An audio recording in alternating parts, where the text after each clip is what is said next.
Thank you so much, Robert, and good morning. Welcome to everyone. Thank you again for your interest in learning more about how you can make your voice count and advocate effectively with elected officials. I'm Liana Molina. I use she, her pronouns, and I serve as a director for policy and movement at Northern California Grantmakers. I'm zooming in this morning from Oakland, California, unceded land of the Ramaytush Ohlone people. I'm here representing Philanthropy California, a statewide alliance between NCG, SoCal Grantmakers, and Catalyst of San Diego and Imperial counties. We aim to increase philanthropy's impact in building and sustainable, thriving, and equitable communities. One of NCG and Philanthropy California's key priorities is supporting efforts toward actualizing an inclusive multiracial democracy. A democracy in which everyone's civic, political, and economic rights are protected, and ordinary people have a say in issues impacting their communities, beyond and between election cycles.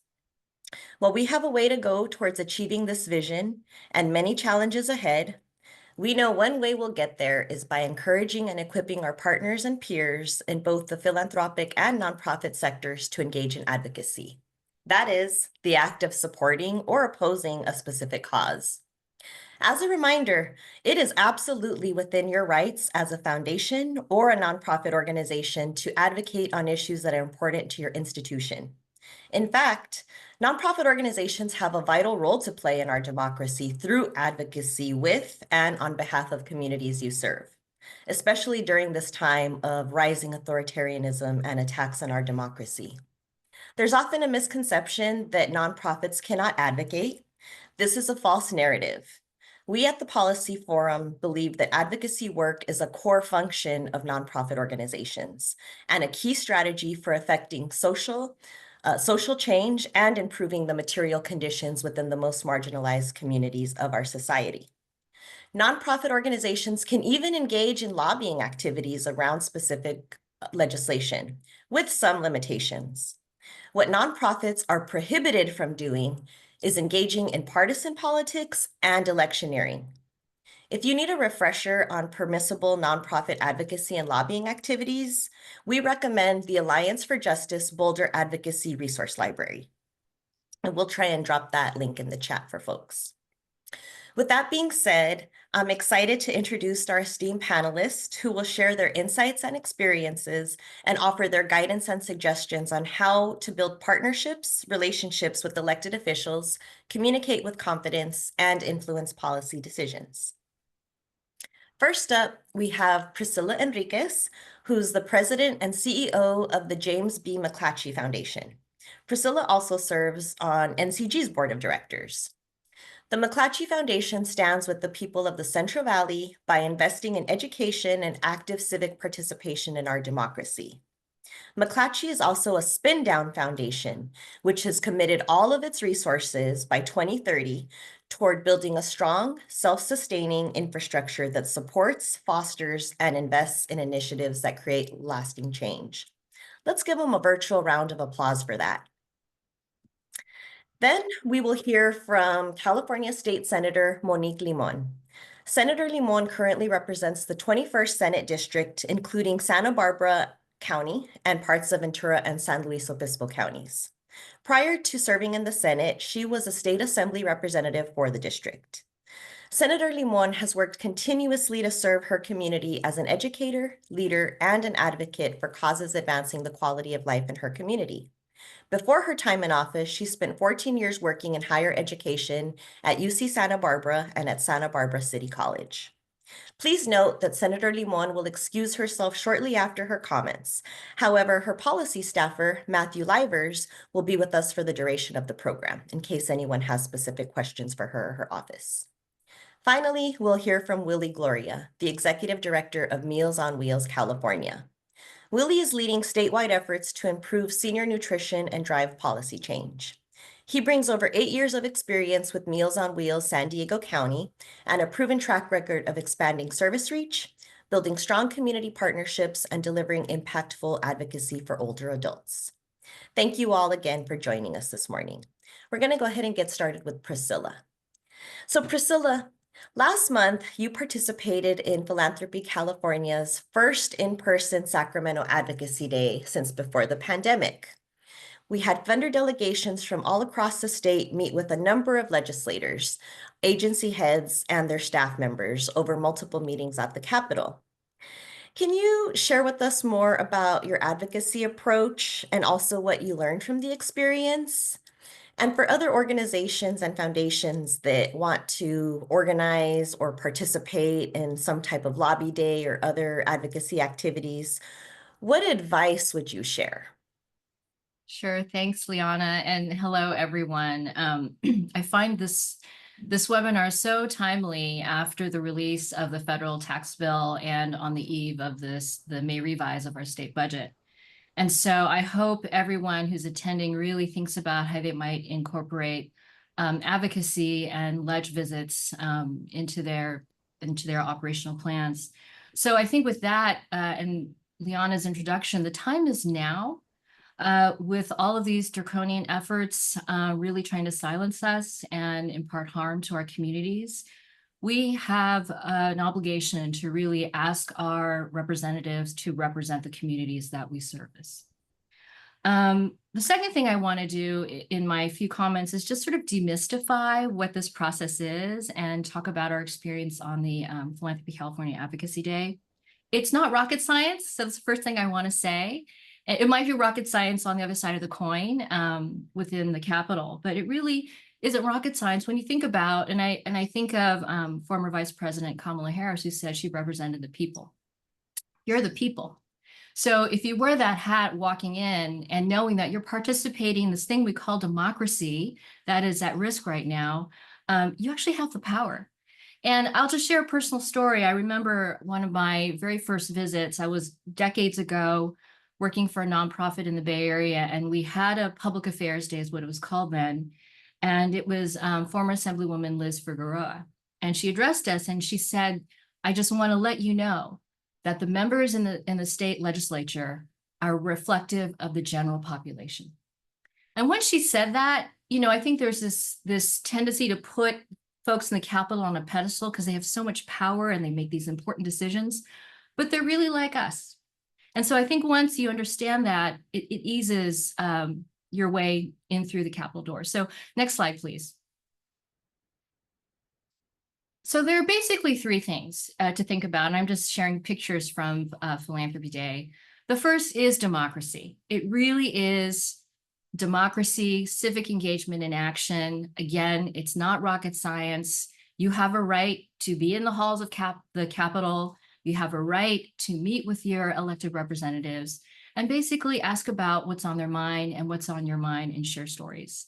And so here on the left side of your screen, you see our little group. That's my team at James B. McClatchy Foundation with Liana, just getting ready, you know, they call it the swing space here in Sacramento.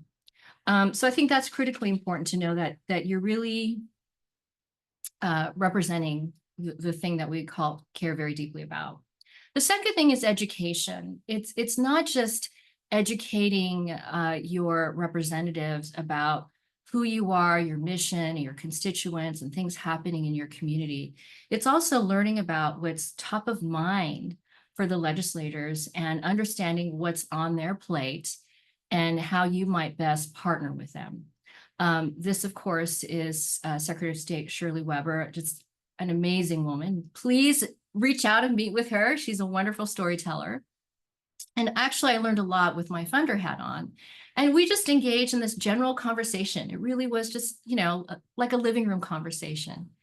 And she shared how, you know, they go out and they try to meet as many constituents as possible in the state of California. And during this conversation, she shared how she only had 4 outreach staff. Now, as a funder, that's critical information because I'm already thinking about the 2030 census, which is just down the road. And you know, the next 4 years are going to make every attempt to change how that census will be conducted. And so knowing that a state of 39 million people, geographically huge, our Secretary of State only has 4 outreach staff. That's something that philanthropy probably can organize around, right? As we get closer to the census and in terms of outreach and especially hard to reach populations and communities.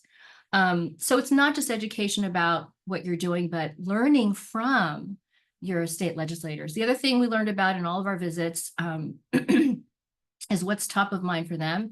And clearly Medicaid cuts are really top of mind for them. And so with that in mind, knowing that the May revise, I think, will be released tomorrow, I think it's imperative for all of us to listen and see how our state is going to try to address that possibility. The third action point I want to say really is visibility. When I said you represent the people, our representatives want to know what's happening on the ground. They want actual stories. And so it's not just visibility to your organization and mission, it's also to your broad community, things that they just don't know. They're super busy and you might have unique stories that really might have an influence on a policy issue.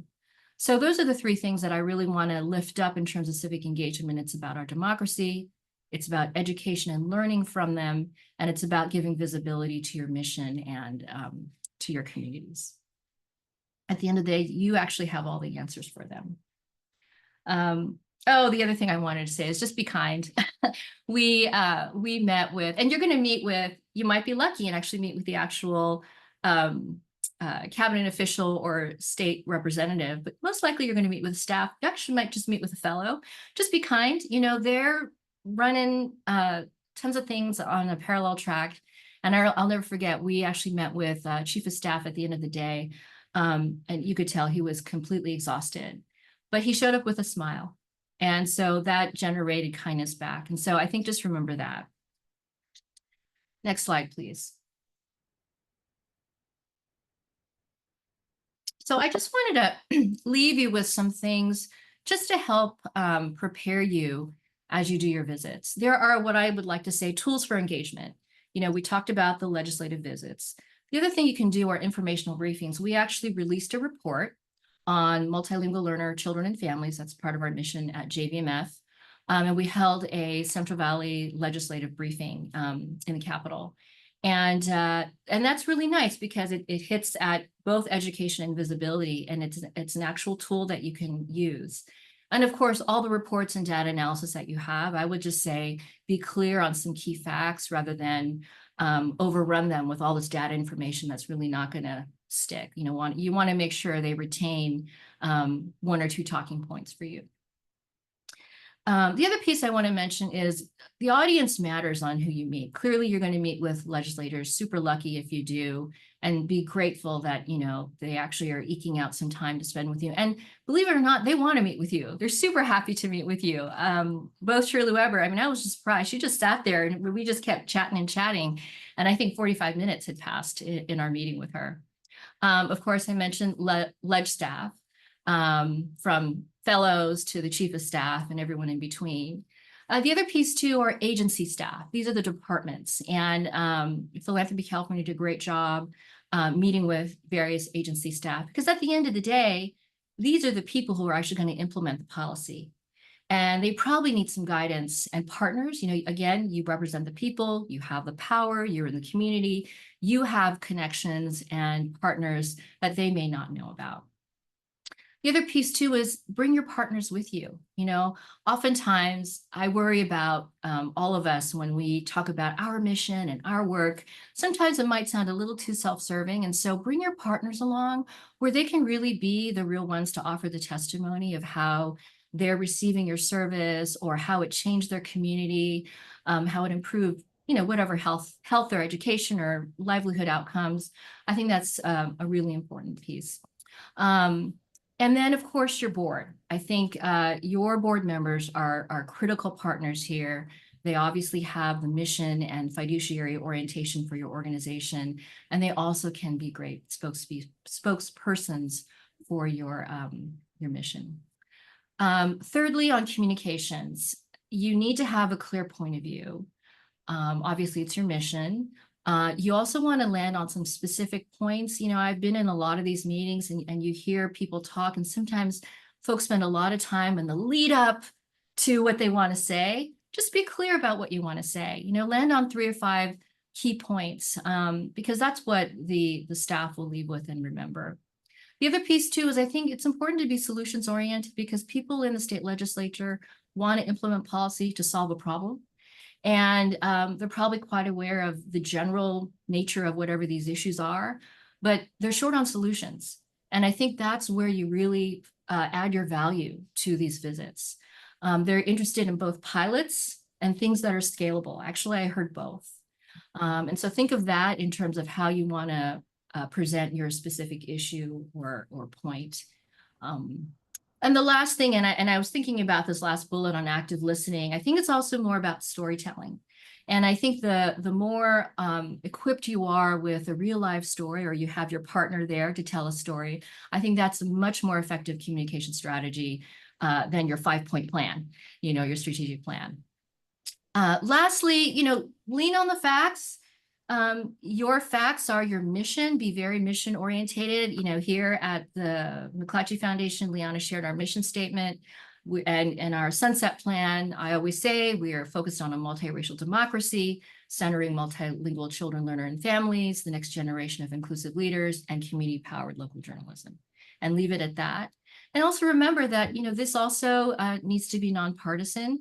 You certainly can be partisan on your mission orientation, but in terms of both sides of the House or the Capitol, these are nonpartisan visits. And I can't quote line and verse, but you are allowed to do a certain level of lobbying. And so I would just lean on probably CalNonprofits, who can educate you on what exactly that means. But that's something that we've always leaned on here at our foundation in terms of that little bit of lobbying that we can do, which really is about education and caring deeply about your mission. So that's all I have, Liana, unless you have any questions for me. First of all, thank you so much for sharing some of your direct takeaways and lessons and tips. We do have a question in the chat, but I wanted to pick up with your last point around the lobbying and wondering if you could talk a little bit about how McClatchy as a private foundation has still been, I mean, you've done it a little bit already, but you're still involved in advocacy and government relations work. How did you go about, or how do you kind of navigate this with your board, for example, and also your staff and other leadership? Yeah, it's interesting. I feel like because we are a sunsetting foundation, and so for those listening, we're going to spend down all of our assets.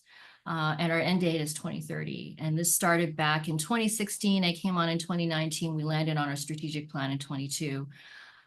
In the life cycle of where we're at, it makes sense because we've taken on this position that we're just not going to spend all the dollars and be done. Our geographic area is the Central Valley, California Central Valley, which is severely underfunded in terms of philanthropic investment. And so we really want to make sure that we leverage our spend down, not just in supporting an infrastructure network among our grantee partners, but also see where the pieces around journalism or multilingual learner, there's a lot there in education that can be lifted up from a policy lens. And so, of course, as a funder, we have the resources to actually hire a policy consultant, Andrew Ball with Ball Frost Group, and she's been amazing to help us navigate this journey, creating this ledge briefing, for example, and of course, working with NCG and Philanthropy California, being part of this movement to really help ignite this advocacy action among our nonprofit sector. And you can actually see how important it is right now. I will say some things that are probably not suitable for this webinar, but like every day there's something new, right? And you can become numb to it, or you could try to really focus and see where can I be most effective in serving my community. And I would really argue that participating in democracy with ledge visits, in Philanthropy California with the lobbying day, et cetera, are really good ways to just sort of flex that muscle on how to do this. And even locally in your community, you've got your board of supervisors, you have your city council, you have your school board. So there are other bodies locally too where you can show up and be very mission oriented and advocate for your community. Thanks, Priscilla. So I did want to turn to another question in the chat that's coming from CCLR staff. Not sure what that acronym stands for, but the question for you is, do you have any tips for how to balance stories with skipping the buildup and landing on specific points?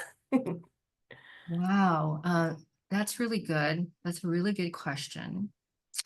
I think we have a tendency to over-explain. And I think the tendency to over-explain is because we really want this other person to believe that all of our work is based upon facts and data. I think because you already believe, you start there. And then just be clear on, sort of the basic nature of the issue that you're trying to address and the solution that you're advocating for.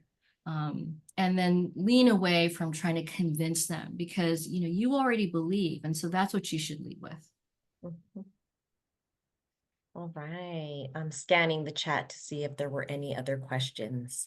I know the senator will be on in about 5 minutes. I think the other question I had for you, um, both for your foundation colleagues and nonprofit partners who might be hesitant, right, or still kind of fearful around, engaging in advocacy and direct legislator engagement, or communication, what encouragement would you offer?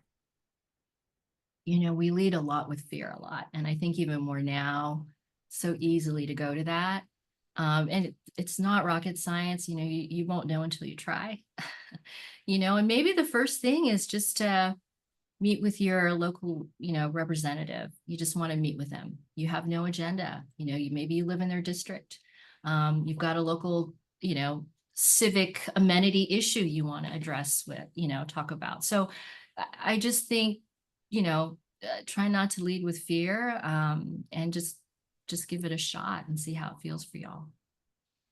Yeah, I really appreciate that, and that you don't always have to have some ask or like some, um, critical. That's usually what prompts us to spark the engagement, but it's good to touch bases with folks if you have events coming up or reports, impact reports that you want to share, sharing that so that it's not always in a crisis moment when you're having those conversations with staff and or electeds. So thinking about the long-term trajectory and building those relationships, both immediately in the district, in the communities that you're based, but then also what are the opportunities to tap in with colleagues and allies with more organized efforts like advocacy days and whatnot. Liana, you said something that I should have mentioned, our events. Nonprofits, we have a ton of events in the community. And so invite your elected to come and welcome everybody, just to have a greeting. So it's sort of like flipping the table. They're coming to you. And they certainly would love to do that, because that, we get to meet folks and now you have an opportunity to share who you are without having to book an appointment and go to the Capitol as well. So maybe that's an easy way to start. Yeah, and I'm now seeing a number of different questions in the chat. So I'm culling through them to see which one. So we have one from Jason Vasquez.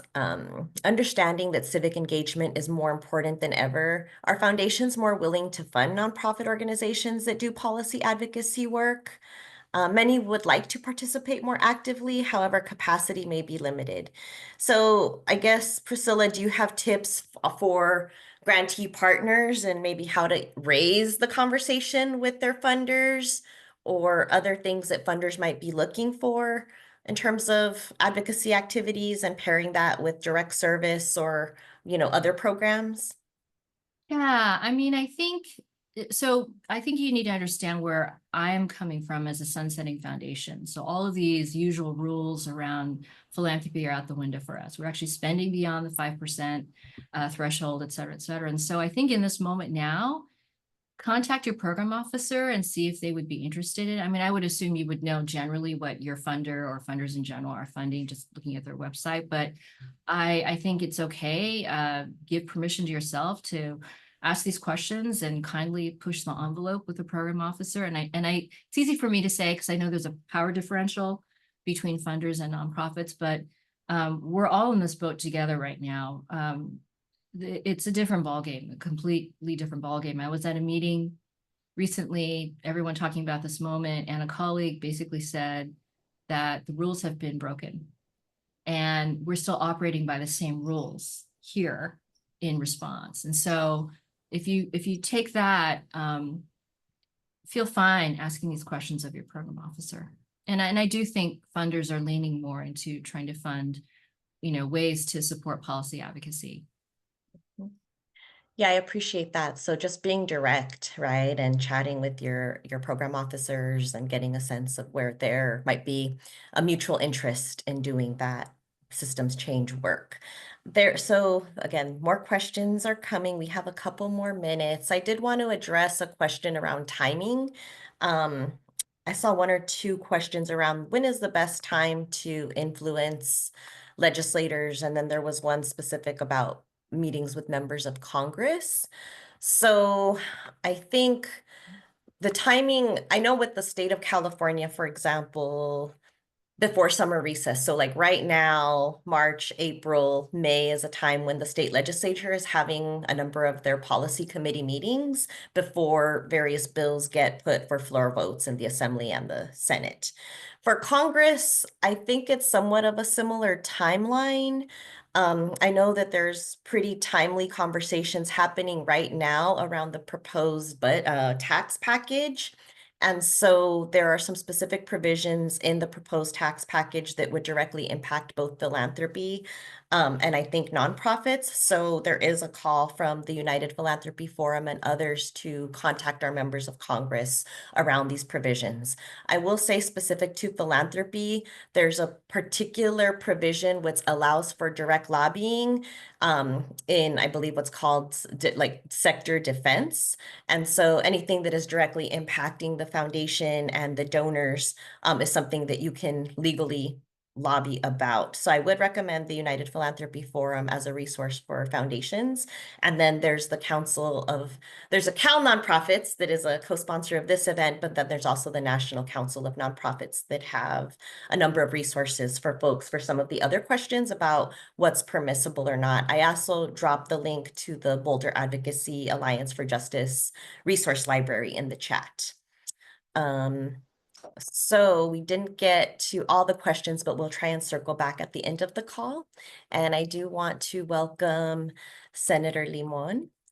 Thank you so very much for joining us. So to get started, your office hears from constituents and voters every day about a range of issues impacting your district and our state.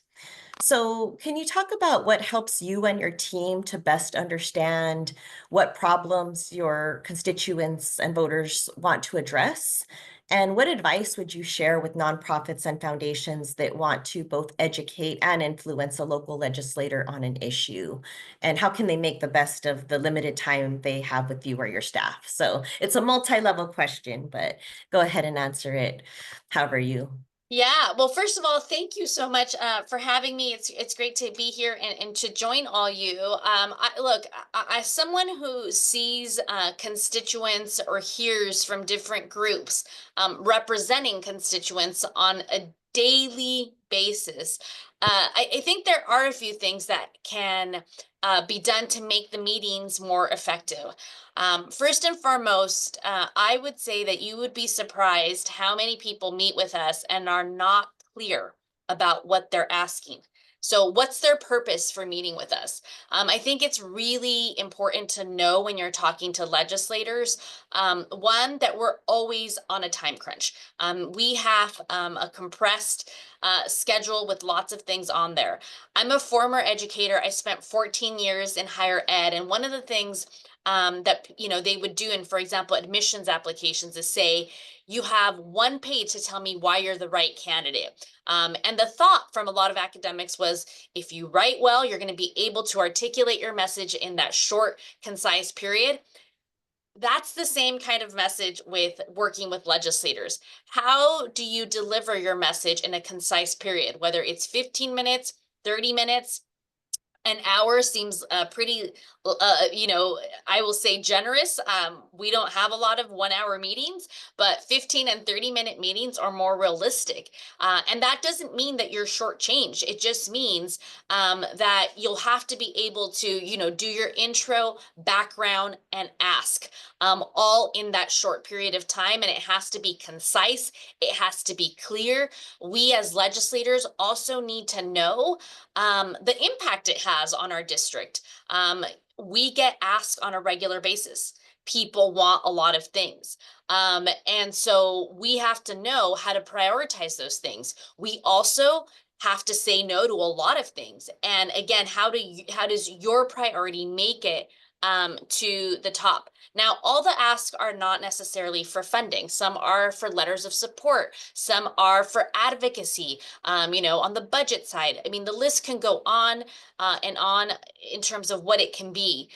I will tell you that right now in 2025, we are getting more asks for money than anything else in a time where our budget is really difficult. So what happens when you deliver your ask and the outcome and the response from the legislator isn't what you want? Do you have a plan B, or do you just say, hey, we're done. Like this was, this was really our ask. We hope you'll consider.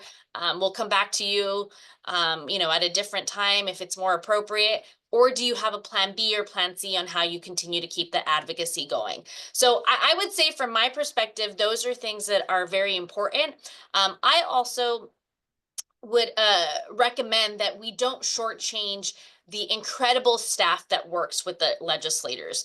The team that works with us are subject matter expertise. They have assigned issue areas, so they spend a lot of time thinking about these things. And very often they are both the first touch point to what the ask may be and also your last touch point. They are the ones that are following this. So don't underestimate their influence, their ability to help shape the policy issue for the member. I think sometimes people are like, we don't want to meet with staff. We only want to meet with the member. Or they don't want to take the time to also make sure that the staff member is apprised of the issue or connected. And I would say that sometimes that shortchanged the overall outcome that you're trying to, get to. So those are just some of my thoughts. Thank you for those super helpful insights and tips for folks. You talked a little bit about this, I think, in, working with staff. What kind of follow-up is usually helpful after the meetings happen? So definitely follow up is very, very important. Follow up is, if you left the meeting without a clear answer, you want to make sure you're following up with the staff member, seeing if you want, if you can get an answer. And again, sometimes it's, attending an event or speaking at something. And I think that's always important. If there was something that came up in the meeting where the member or the staff, either the legislator or the staff member wanted more information, certainly following up. I think it's okay to be persistent, but also realize that if they signal, yes, it's happening or no, it's happening, they're going to do their best to either stick to yes or no, depending on what was signaled. Again, most of the time, the follow-up relates to whatever came up in that meeting, whether it was with the legislator or with the member. And so that is key, I think, to be effective again, as much as concise as it can be. Sometimes people have said, I'll send you, 5 reports, and they're like 70 pages of reports each. That's a lot to go through. And so just remember that, like, as much as you can be concise in how the information you're delivering would be, I think, very helpful. Now, I'm not saying summarize your issue in 1 sentence. That's also not the suggestion. But it's really finding that balance between helping them go through your issue, understand your issue, perhaps side with your issue in an effective way without overwhelming them about your issue. Appreciate that. We do have a question in the chat, but I wanted to ask about your perspective on in-district engagement versus engagement at the Capitol. And, is there like a preference? How do those things work together? what is your recommendation if someone wants to talk about actual state legislation versus, an issue that's happening in the district that they want your office to help address? So I think both are accepted, like both have to happen, right? So some of our role is related to state legislation. The other one is just addressing the needs of our district as it relates to state agencies. And that also is really important that I would say. There are times where things come to us where it's a city issue, it's a county issue, or a federal issue. Mhm. I think that those are the advocacy for those issues is best where the government, the local gov,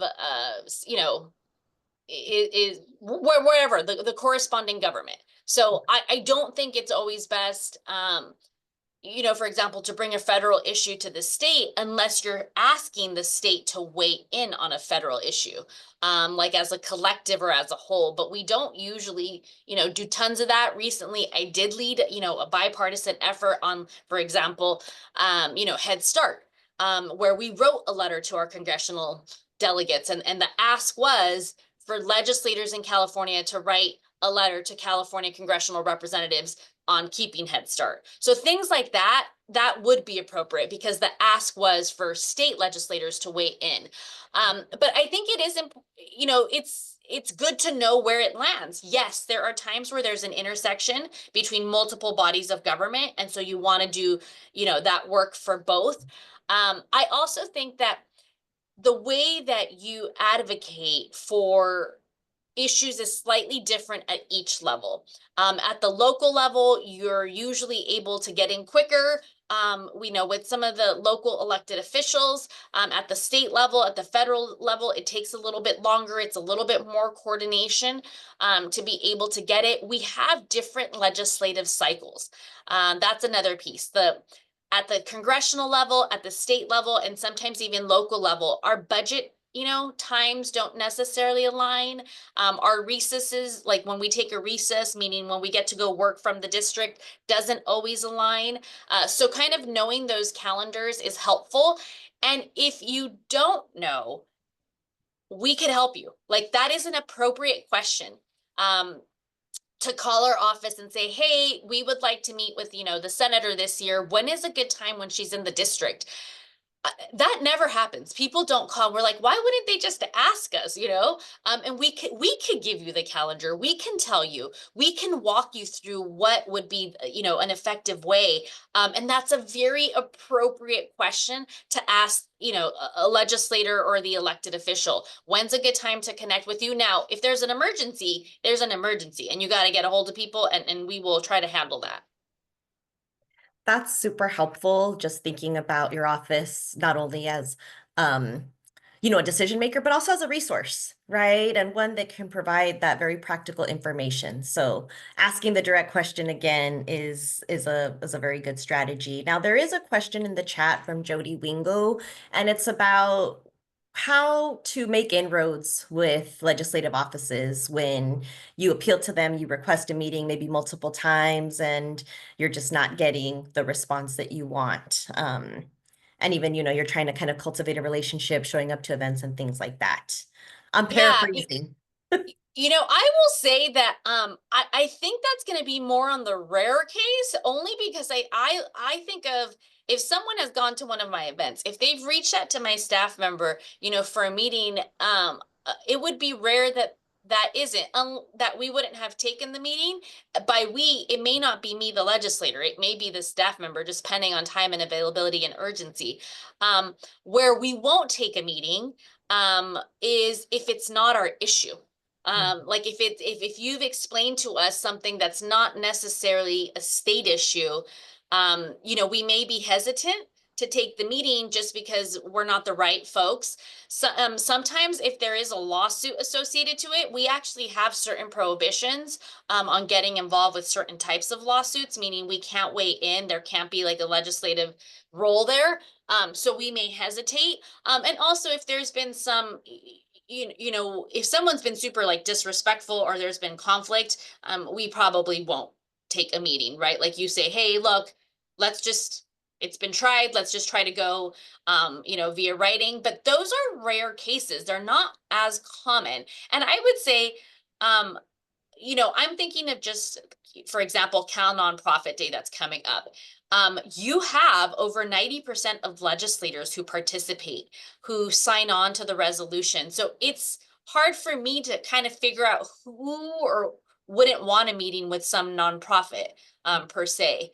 Um, but in those rare cases, I think it's important to make a case. It's also important to say, look, if it's the same person asking for the meeting, are there other allies? Are there some of your board members that can also help you make the ask, who will, choose to come with you to a meeting? Are there any of your constituents, or the individuals that you serve, that would also help you make the call for a meeting? It's that you can call our offices or email our offices as much as you would like to take the meetings. There are also real-time constraints. So sometimes in my world, I probably have, and I'm not exaggerating, anywhere from 60 to 100 requests a week to meet with me. It is very overwhelming, and we do have to prioritize. Like, does this meeting have to happen now in a busy time? Can staff take it? And so that is one of the challenges. I take dozens of meetings a week, but even so, the demand is greater, and I have to imagine that that's what it's like for other legislators as well. That's super helpful. And I will share the question. It was a little more nuanced in the question, but I think you gave some helpful tips, like who can you bring in to, maybe be part of that request or to make the request directly, including board or other community partners.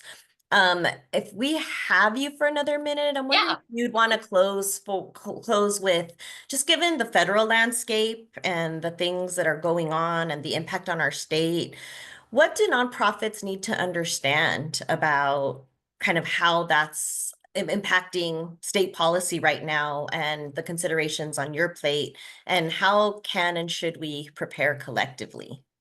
So this is a really hard one. And I would say that one of the things, is, look, I think that the California state budget is hurting.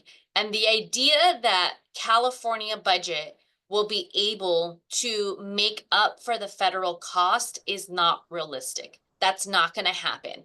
And so a lot of the conversation we've been having with folks, is, don't ask for more, ask to not be cut. That's more realistic for 2025. 2026 is supposed to be an even more difficult year. But people are still asking for new programming, for additional funding. And we know it is needed. There's no question. You don't have to convince us on the fact that there is great need. But the budget is such that it is very, very difficult.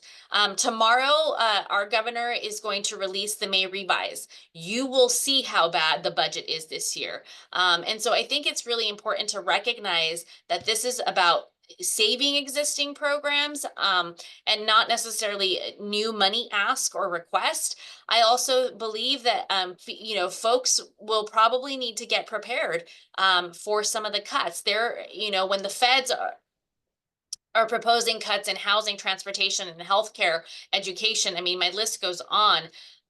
We are going to be in a really dire situation. And so even while we may not want to, we may have to find ourselves, cutting, and knowing what you're prioritizing is going to be really key.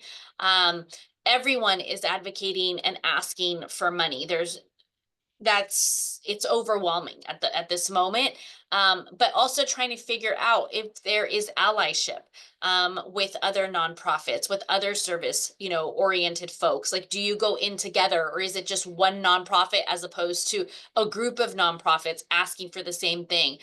Those things matter, and those are probably some of the things that I would say to consider. But these are going to be really tough times. I don't want them to be tough times. I'm worried about how tough they are going to be, but also, am trying to figure out how we ensure that folks know that the state cannot make up for what the Fed is cutting. There's just not enough money, in the budget. I think sometimes people are like, oh, they'll come up with ideas, on things that they think that could be cut in order to help save their programs. But remember, there's a constituency advocating for that.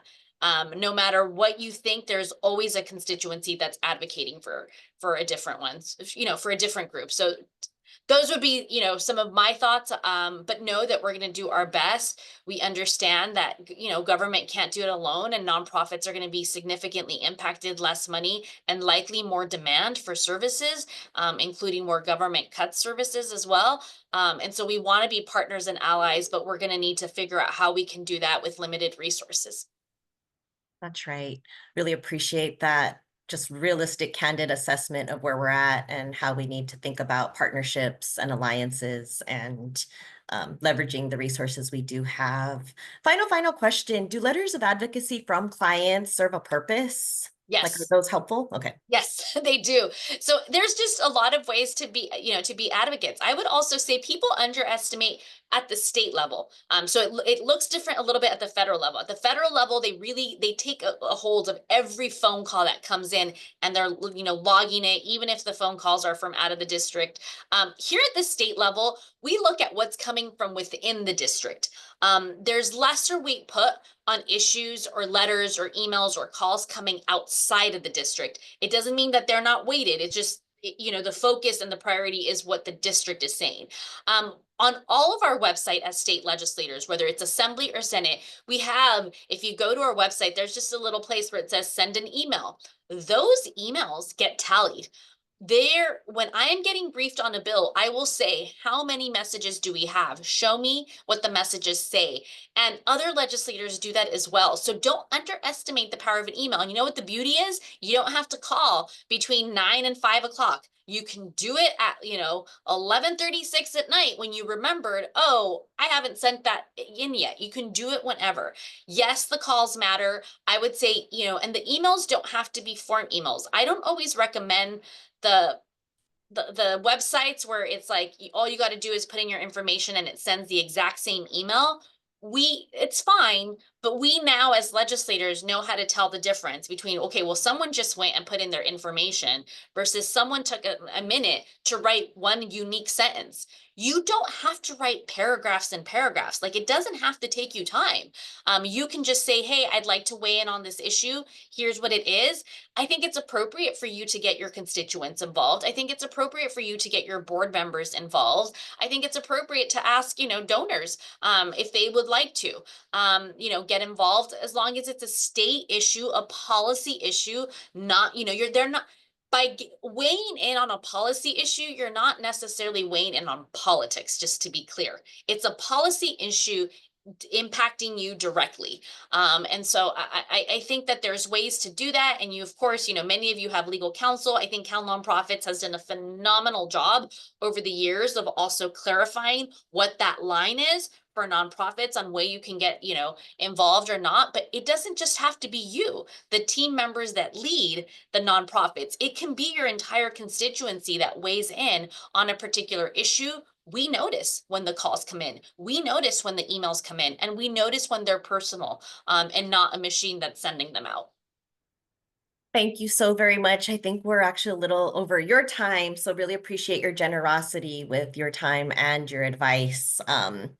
So thank you so Thank you much. all for what you do. Just know that we're in this struggle together. We also are hurting. And so we'll do our best to work, together in this. And thank you to CalNonprofits. So have a good afternoon, everyone. I hope this has been helpful. Don't hesitate to reach out.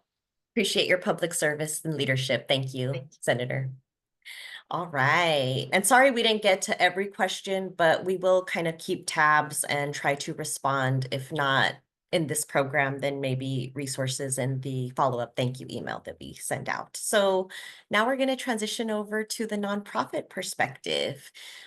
We have Willy Gloria from Meals on Wheels, California. So Willy, it's been a pretty tumultuous and uncertain time, especially for the nonprofit sector.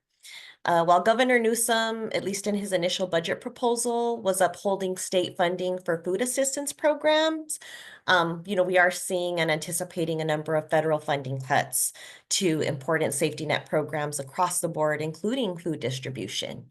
And you recently experienced the proposed federal funding freeze the last couple months. So why is now more than ever the time to speak up and get engaged? And what unique expertise do nonprofits bring to the advocacy work? And why do legislators need to hear from folks directly? Yeah, I mean, first off, Priscilla and Senator Limón just provided this group the perfect blueprint on how to advocate, and I think hopefully folks could t take those away and use that into their own specific organizations. But I mean, now's the time to speak because it's relevant. I think that's just human nature. When things are relevant, things are trending. It's a good way to engage and have the conversations on what's going on, and you have folks' attention on what's going on. But for me here with Meals on Wheels, we believe that advocacy, we focus more on relationships. Advocacy should be 365, 24/7. And general relationships is really key because, I mean, as like the senator said, she did provide a lot of issues and concerns when it comes to scheduling, when it comes to attention. We're here where we're successful at Meals on Wheels is because of the relationships that we have, the genuine relationships we have in those districts. We provide options and opportunities for staff members and legislators to get engaged in the community. We have data that we could provide them. We even provide personal testimonies from our clients where they could use in their not only monthly newsletters, but their own speaking engagements where they could promote our organization through the talks that they have. And I think just finding ways to catch, legislators and staffers, it's really hard to interject in someone's workday and try to get a meeting. I mean, we all know that we're all professionals.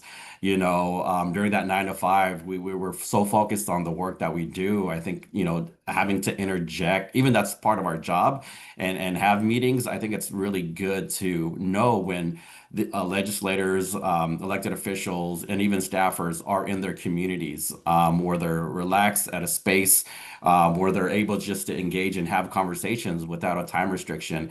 And that's a lot of things that we focus on. A lot of my success has gone through that. I identify all the cool coffee shops, all the cool bars, even sporting events where they hang out. I think those are key. Running into folks, again, they're products of the community, so they would love to spend time in the community. The state capitol or whatever district office they may have is just a place where they clock in and out every single day. Human beings, and they live lifestyles, and they own homes in the respective districts. And I think it is important to be part of that community with them versus, hey, this is what I'm doing, this is what I need. I mean, that could be very frustrating because you're probably one of 100 individuals who are asking the same thing: money. I need you to do this, all these demands. This is why we voted for you. We expect you to do this. That's very difficult as an individual. I think it's when it comes to going back to the general building relationships, I think it's more comfortable to do that. And I think their guard will be down where they could actually have that conversation saying, "Oh, this is someone that's part of my community. I'm just living my day-to-day life, and we're talking about issues and concerns." So I think that's where where we succeed as Meals on Wheels is they see our face every single day, and the impact that we have. We just don't highlight logistical need or fundings, but we provide the real life consequences of interaction. So I think that's really, really important. Mm. Thank you, Willie. So Yeah. another question I have for you with regard to is what lessons have you learned through your years of advocacy at Meals on Wheels Mhm. that could help nonprofits that are newer to the process or maybe interested in but haven't engaged in any way? You Yeah, I already think. described quite a bit the relationship piece with. Yeah, I think not focusing on our day to day is kind of like what we do is we at Meals on Wheels California we have a lobbyist that's there every single day. We have a PR firm, and we have content creators that help us. That separates from the day to day operations. I think it's we need to focus on what we hired to do. And I think sometimes that's where we fail as organizations. And when we try to get in, we try to go in another lane and we try to do things that we don't do best, or we weren't hired to do. Obviously, there's things we have to pivot and do so, but if you put folks in those spaces, and invest in those. I think obviously investing in advocacy is really important because it's what we do every day. Sometimes we kind of procrastinate on it throughout the year, and we worry about it when it's bad timing. I mean, it's or last minute, or the 11th hour. I think it's really important that not having to worry about that. You have an entity that's focused on those specific things throughout the year is really important, and it allows you to do the work and provide the testimonies and provide the data. Data and testimonies are key. If you don't have an ask, like Senator Limón said, I think data and testimony are the two things that you could at least bring to a meeting that's really important, and at least they could have a takeaway in that meeting. That's really important. It's really important for the actual elected official to have a takeaway more than you have during the meeting. Thank you. So how can funders and maybe other nonprofits that are also providing direct kind of services to the community support the overall policy and government relations work that you're doing? And how do you think these two sectors can partner to communicate shared goals to legislators and other decision makers? Yeah, I think a lot of them are part of discussions. I mean, they're influencers themselves, they're movers and shakers. They're always present at big events where more than likely legislators will be having a speaking engagement, or you'll have exposure to. I think also too being that's kind of one of my asks when I go to elected officials is, hey, I understand that there's no money to provide my organization right now, but how can you help promote my brand? I understand that you were exposed to a lot of wealthy individuals that help support your campaign. How could we get introduced to those individuals as a brand and work together, for my need?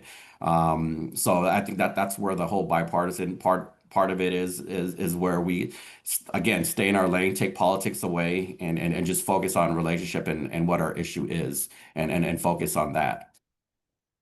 Yeah, so to the senator's point around having like a plan B and a plan C, if for whatever reason your top ask is just not an option, isn't possible. Yeah, I think Plan B is always, describing, what's sustainable. Well, why is your organization sustainable? Is it just a bunch of passion projects where you get funding, one-time funding, and you lose it? I think it's more attracted for legislators to see that, their investment is long-term for an organization.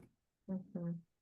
Yeah, and I'm noting a comment in the chat around how folks engage with legislators in their personal time, right? So out in the community, when you run into people, of course, wanting to chat and make those connections, but also being cognizant of, is this the right time, right? Or even saying, hey, I really have this issue that I'd love to chat with you about. Can we schedule a meeting, right? Versus, just in the middle of the park or the grocery store or whatever, being, like, hey, here's this bill, can we get your support? So kind of being nuanced and using your judgment on like what's the level of appropriateness. Yeah. Because I do know, like, and sometimes in campaigns, like that can be a pressure tactic, Mhm. right? But if you're just at the beginning trying to cultivate a relationship, that might not be the tact to take. So yeah, I don't know if you have any. And you're just providing them, a menu of activities where they could help out. I think that's what we do at Meals on Wheels. We utilize our legislators' platforms to help build our brand, through social media, through PSAs. But towards the end of my speaking here, I have two examples of how to engage elected officials through their social media platforms or PSAs. Do you want to go ahead and share those now, Yeah, I just think that'd as be good. examples of Yeah. collaboration? Yeah, obviously folks know what Meals on Wheels do. We deliver meals to homebound seniors throughout the state of California and nationally. I think the power of what you can do locally is really important, and engaging elected officials, council members, and board of supervisors. Here's an example of Champions Week is what we have is we highlight a week. It's usually the week of where the Older Americans Act was signed, so it's the last week of March. And it's a really important week for us because we encourage not only elected officials, but local leaders, celebrities, athletes that engage in the communities to deliver meals. So just imagine how much PR we get and visibility we get as an organization. So here's a sample of what an elected official did on his own to help promote on social media and what he did.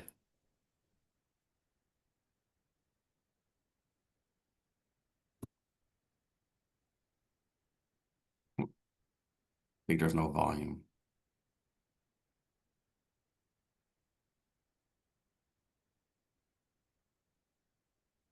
Robert, are you able to adjust the volume?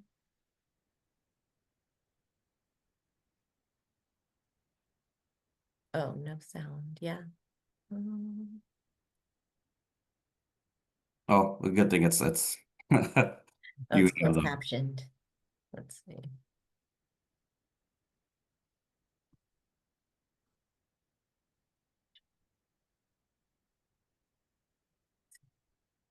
Oh, when you share screen, you need to click share audio.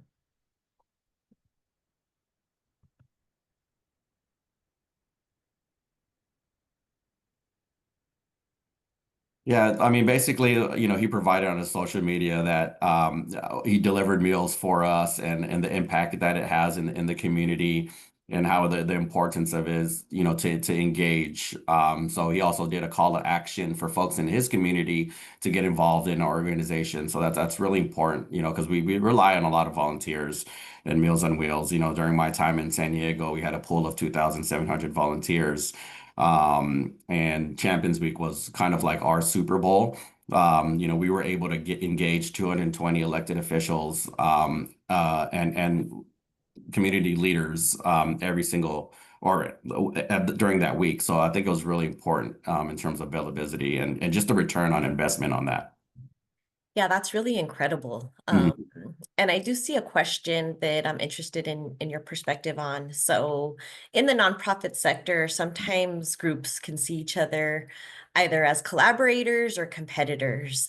So from your experience, what helps build unified efforts for advocacy, or contrarily, what might hinder it? I think just speaking for San Diego, we invested in a senior hub where we even house other local organizations, here under Meals on Wheels umbrella. So I think those partnerships are really important because you not only have a shared space, but kind of like your work autonomy kind of like go coincide together, and you're able to tackle issues together, and committees, building a part of the communities, identifying those organizations that do the same work, and having that conversation. What Senator Limón said is key. Sometimes that you may be easily funded if you show collaboration, and I think a lot of our success in funding is because we showed collaboration, and we not competed for the dollars, but we actually went in together for the dollars. And, we were able to get that on a year-to-year basis based on our collaboration. Awesome. So you're talking about actual shared funding opportunities and Mhm. joint grant proposals and things like Yeah. that. Okay.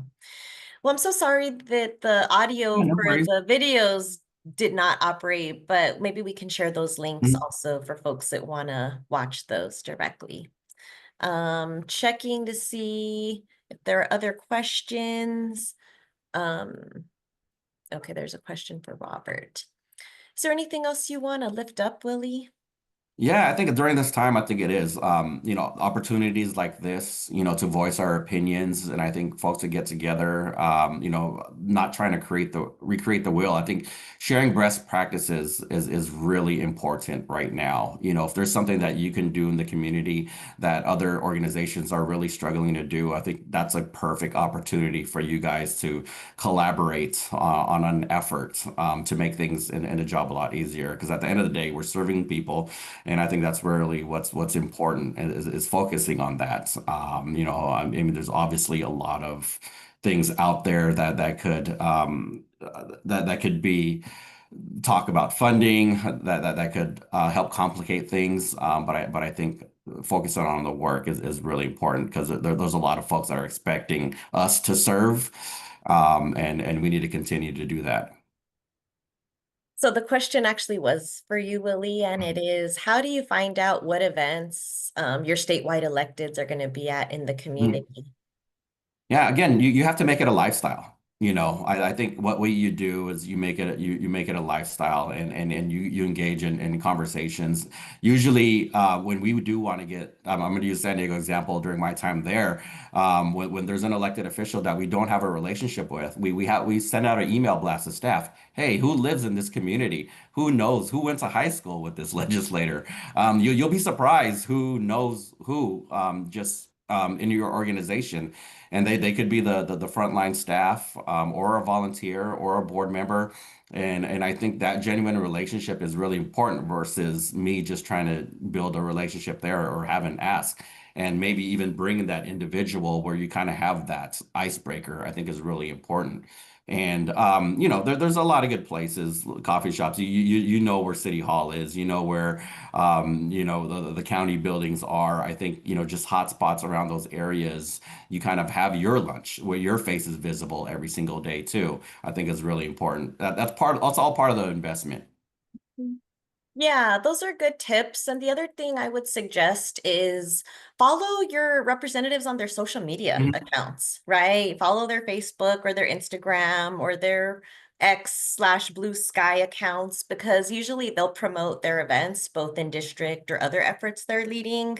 And then you can, I think, usually have the option to opt in for newsletters, so Mhm. that you sign up for your assembly member, your senator, your city council member's newsletter. And from there, they're also promoting what they're doing and different events that you can see them at. So Yeah, and in the that's midst of another those, we way. like to track our efforts to outcomes. So what we do, we send updates to legislators, just on their district data. I think it's really important, whether they ask for it or not. I think we kind of spam them as much as they spam us with information. Yeah. All right. So I think we have about 5 minutes left in the conversation. Um, If there's any final comments, I'm looking at the queue of questions as well. Best question and super smart. Who went to high school with this person? It's true though, because these networks are small. Make it a lifestyle. Okay. Hmm. And get on their mailing list. Okay, for those with children in public schools and that have a PTA. Oh, okay, they're talking about PTA as also advocacy organizations. Well, if there's no final questions for Willie, then I do want to turn it over to my colleague Jeanette Brown from CalNonprofits to share a resource that they've developed for everyone as you continue your advocacy journeys. So go ahead, Jeanette. Great, thanks, Liana. I am so pleased to present two new resources that we have from Cal Nonprofits. I'm the Director of Public Policy, Jeanette Brown, and so our first resource for you guys is our Guide to Members of the California Legislature. I'm going to go ahead and put it in the chat for everybody. And this resource guide gives you a bio of every single member. It also shares their nonprofit experience, so you can hear about their passions, as well as all of the nonprofits that they have honored through our Nonprofit of the Year ceremony. So you can also see the types of organizations that they're honoring in their districts and get a sense of what they care about. Next slide. And then our other resource that is brand new, which I'm also going to put in the chat for you, is a little bit of a 101 guide on how to have effective meetings with California state legislators. So it kind of encapsulates a lot of the things that we talked about today, but this really concise PDF gives you tips on how to request a meeting, how to structure the meeting, sample email that you can write to request a meeting, just some other general tips that you might find useful as you pursue those meetings with your legislators, because we want you to talk to them, tell them about all the great work that you're doing and concerns that you might have in their district or statewide. So those are the two resources, and I'll turn it over to Liana to close us out. Thank you so much, Jeanette. Those are great. And then we will be sending this out to all the registrants, correct? Yes, we'll share with everyone, along with the Perfect. slides and the recording. Great. So in summary, I just wanted to recap a couple key takeaways from our speakers.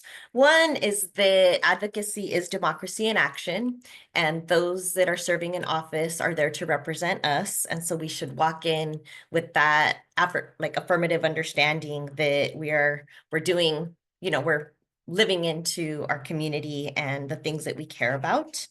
Also extremely important to be clear on what it is you're asking for and to have, some backup plans or a menu of options, as Willy put it, as you're talking to legislators and their staff.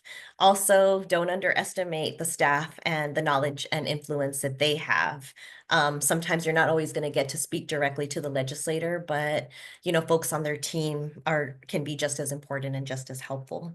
And then finally, collaboration and identifying folks that are allies, both those in office, but also those in the community, and the importance of engaging your whole community, whether it's the clients you serve, folks on your team, your board, your funders, but everyone can help kind of support an advocacy process. So with that, I want to again thank everyone for your time, your interest, your participation. You will be receiving these resources via email. Feel free to reach out to me if you want to tap into some of the work we're doing at NCG. And also feel free to reach out to Jeanette and the team at CalNonprofits. We do have these webinars on a quarterly basis, so please stay tuned for our next one that'll be coming up later this summer. So again, thank you, everyone. Hope you have a great day and a great rest of your week, and take good care.